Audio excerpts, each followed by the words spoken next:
And now we bring you San Diego's own Susan Knowles. She writes for theblaze.com. She's also a licensed psychotherapist. I could probably use one myself. And a former practicing family law attorney and the host of Stand for Truth Radio. Susan, I'd ask where in San Diego you live, but you don't want the people showing up at your house, do you? So true. I don't. Thank you for not asking. All kidding aside, welcome to News Radio 600 KOGO. It's your maiden voyage on the station, and we do appreciate it. Oh, you're welcome. I was trying to do justice for your column on theblaze.com. Do Black Lives really matter to Black people? And it's just so well written. That's why I thought we'd have you on. Please elaborate. I touched on things saying how, the Black Lives Matter crew has not helped out anybody, Black or otherwise, in Louisiana. They haven't given any money to any civil rights groups. They haven't helped out in any inner city children. Why do you think that the powers that be in the national media, or the Chris Cuomos and the others, are afraid to call them on this? Well, it's politically incorrect to talk about Black Lives Matter. But if you look at this organization, in their name it says Black Lives Matter, right? That's the name of the organization. So I keep thinking, if Black Lives Matter, what are you doing for them to benefit them? Where is the proof? If you look at Louisiana, the second largest proportion of African Americans at 32% live in Louisiana. But you hear nothing about Black Lives Matter helping the people with this recent floods. Nothing at all. And they have, like you said, $33 million from George Soros. They've also been given pledges of $100 million for the next 6 years from other leftist organizations, and yet we're silent.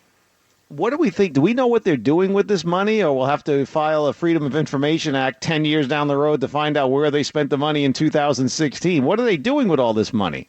Well, the only thing that I can suppose, because, again, you see nothing out there in the public eye about what they're really doing, is that they're lining their pockets with it. What else That's what I say. They're stealing it, is what it is. Exactly. Yet, what is it? What is wrong? What is wrong with our society when we have Beyonce, who I think is a dancing horse. I don't think she has any talent. I think she's one of these fabricated people who's created in a conference room, and then a studio. They can make me sound like that. And when she dances, she does look like a dancing horse. Mr. Ed could probably dance better. She does her racist thing halftime at the Super Bowl. Everybody praises her for it. Her and Jay-Z, the former Sean Carter, former drug dealer, hanging out at the White House. Obama has these people to the White House, but he doesn't have the families of fallen officers to the White House. And the media doesn't call them on it. I mean, I know, I'll say this is not Susan Knowles. This is not News Radio 600 KOGO. I mean, Michelle Obama is just full of hate and rage, and it comes out when she has these hateful groups come to the White House on a regular basis and party with them and have private dinners. Well, and not only that, but there's a progressive left agenda, and the agenda is to divide us all, because when you divide the people, you can control the people. And that's what's happening. Just like you said, racism, there's one or two individuals that are out there, they're racist. You're going to find that in every race, whether it's Hispanic, Asian, white, or African American. And what the administration is trying to make it look like is that we all hate each other and nobody can get along and everything is unfair. And that's absolutely not the truth. But that's the agenda. That's what they're pushing, and some people are believing it. A lot of people are believing it. And I spoke about it in the first hour. A woman that I saw with a shirt that said, "Let my people vote." And I see these things on TV about voting rights, and it is amazing to me that people are buying into it. Susan Knowles, don't go away. Please stand by. We're going to take a break. If anybody wants to get in on the conversation, just because there's a guest does not mean that you cannot call in. So call us here. My name is Lou Pate, in for Ernie Brown at night. News Radio 600 KOGO, 800-600 KOGO. Anthony Weiner's wife says she's done. I'm Ted Garcia. Join LaDonna Harvey and me for that story coming up tomorrow morning on San Diego's Morning News. Welcome back. Listen, Black Lives Matter. It's living rent-free in my brain. Welcome back to Ernie Brown at Night. Lou Pate here on News Radio 600 KOGO. You can follow me at loupate.com or on Twitter at Lou Pate Show. Our special guest is Susan Knowles. She's here delayed. I apologize for that, Susan. You can check out her book, Freedom's Fight, A Call to Remember. It can be found on Amazon.com. And Susan, we were talking, for those just joining us, we were talking about the Colin Kaepernick controversy, and since he claims he's looking out for oppressed black people in this country, and your column on theblaze.com, Do Black Lives Really Matter to Black Lives Matter, kind of they complement each other. Where are you on the whole Kaepernick thing? He's coming to San Diego to play with the Chargers, so we don't know if he'll be riding the bench or what. They're still trying out. But where are you at on this whole First Amendment issue? Well, he, of course, has a First Amendment right to sit down and not stand up for the national anthem or anything else that he would want to do. However, here's the thing. He's a part of the team. If the team says stand up, then you need to stand up. And here's what I'm hoping that San Diego will do when he comes to town. I hope they will give him the same welcome that they did Roseanne Barr when she slubbed the national anthem. I'm pulling for him to do that this time. But you know, the thing is, though, with teams, whether it's baseball, football, basketball, the team members want to help each other out, but distractions in the locker room from someone especially from someone who is not contributing positively to the team, are not something that everybody stands up for. Now, when you have if it's Richard Sherman or Mike Tavares from Philadelphia or any others who choose not to stand up, they don't have to stand up. There's no rule that they have to stand up, and I made this point very clear in the first hour. It's not written into the NFL contract, Susan Knowles, because the NFL, who would ever think you'd have to put it into a contract, make it mandatory for someone to stand for the national anthem in America? But and I'm not hating on these guys, but I do think they are showing their ignorance and their lack of knowledge of the issue of true oppression by claiming that they're looking out for blacks when they're not opening soup kitchens. Even the Black Panthers opened soup kitchens back in the day. It just seems like a lot of bloviating, but no one's backing up any of their words with actions. Or is that just me? No, I think you're right. I think a lot of it is this is just ego. This is just a way for him to have a platform that he wouldn't normally have if he weren't with the 49ers, to go out there and talk. And I don't have a problem with him talking, sitting down, whatever he wants to do, but do it on your own time. Don't do it on your team's time. Ah, well said. Now, in your column on Black Lives Matter at the Blaze, it's theblaze.com/contributions, where you can see all of Susan's columns and others. You point out, and I quote, "On the other hand, I easily found," you point out about Black Lives Matter. If I were an African American, I would certainly be asking myself if I really mattered to this organization that professes to care about African Americans. For instance, I can't find even one example of this group reaching out to assist with buying new shoes for underprivileged African American children who are returning to school and may not even have decent shoes to wear. And with that, you follow, on the other hand, I easily found an organization without an extensive search called the Portland Police Bureau Sunshine Division. They have been providing free food and clothing assistance for 93 years. They claim to help all races, not a particular race, if help is needed. Then I thought maybe Black Lives Matter made donations to assist in furthering the education of impoverished African Americans in the U.S., but I was unable to find a single donation from them. End quote. That's amazing. Yeah. Well, if Black lives really do matter, why don't you do the things that really matter? Not only to Black lives, but if you just want to focus on one group, okay, just do it on one group. Help the kids. Help them get out of poverty. African Americans are at 27.4%. They have the highest poverty rate in the United States.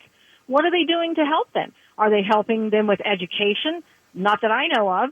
Are they helping them, are they helping them buy shoes or clothing or anything else that they need? I haven't seen them anywhere doing anything. Now, I mentioned before, it's like bizarro world that we live in, where the president of the United States would invite a hate group such as Black Lives Matter to the White House. And, I'll pick on Michelle Obama, but she does seem, I don't want to say she's full of rage, and I said that before, but it's more, she seems to have a chip on her shoulder. And this woman has led a charmed life for the majority of her life. I mean, her father died young, he had MS, but her parents stayed together, so she came from a strong family foundation. She married young, and like like most young married couples, they struggled in the beginning, and then they both became super successful.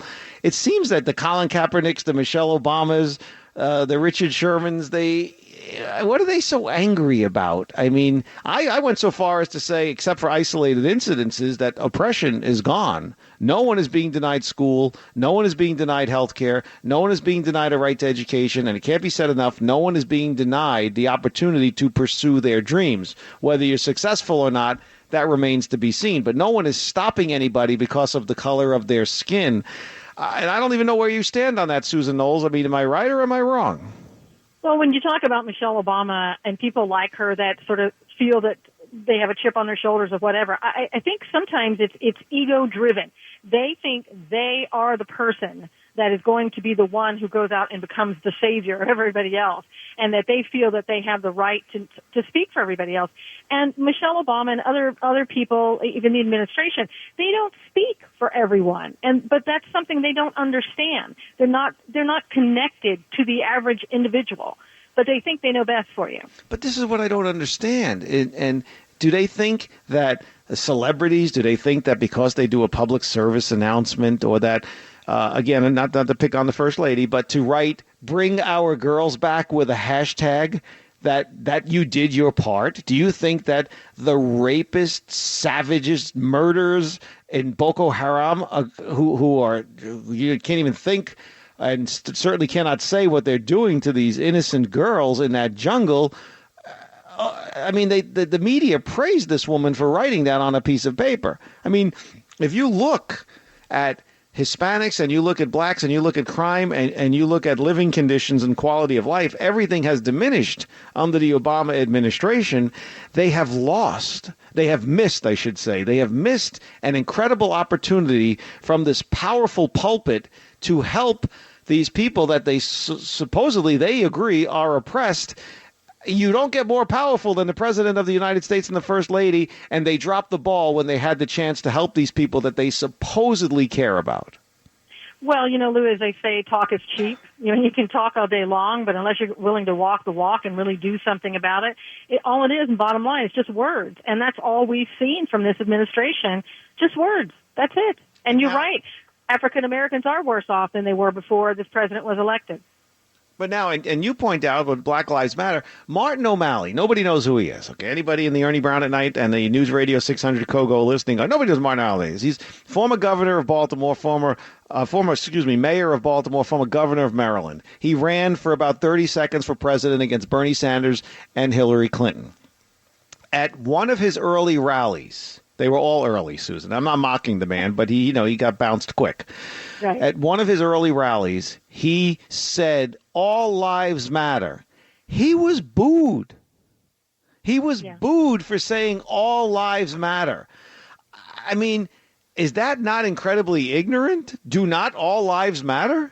Because if all lives matter, if all lives don't matter, then we're all screwed. And the whole Black Lives Matter sham that Kaepernick has bought into, it only pertains to situations that are politically expedient and can make money for the organization, no? Yeah, I mean, the argument is that if you say all lives matter, then the struggles of African Americans today, whatever those struggles are in the minds of Black Lives Matter, they won't be recognized, and you'll forget about them, and that's absolutely not true. When you say all lives matter, even the issues of each group, each race is important, and it still remains important. They just want to be, the topic of the day every day. That's a good way to put it. I'll tell you what, we're going to break a little early, Susan, because I want to get to your other column and give it a few minutes more when we come back. So we'll take a quick break. My name is Lou Pate, in for Ernie Brown at Night here on News Radio 600 KOGO. Our special guest is San Diego's own Susan Knowles, and you can check out her book, Freedom's Fight, A Call to Remember. You can check it out on Amazon, or her columns at theblaze.com/contributions. You are listening to News Radio 600 KOGO. Highway Patrol. Welcome back to Ernie Brown at Night. Lou Pate sitting in along with Kevin Finnerty, our special guest, Susan Knowles. She's a contributor for TheBlaze.com. She's author of Freedom's Fight, A Call to Remember. San Diego's own Susan Knowles. Susan, we were short on time, but I did definitely want to get in and talk about your other column, and it all ties in. We were talking about Black Lives Matter and how they didn't help the people in the floods in Louisiana, and it is the angel of the battlefield wouldn't stop a cop from praying with victims in Red Cross. Please, if you can, elaborate on that. Well, we had a man, his name is Clay Higgins. He's a reserve city marshal. I think he's a captain. And he went into a Red Cross in Louisiana because he wanted to go in, just kind of give comfort to the victims of the floods that were sitting in there, and a lot of people having to stay there because they've lost everything. And he went in and asked people if there was anyone that, who wanted to pray with him. He'd love to pray for them.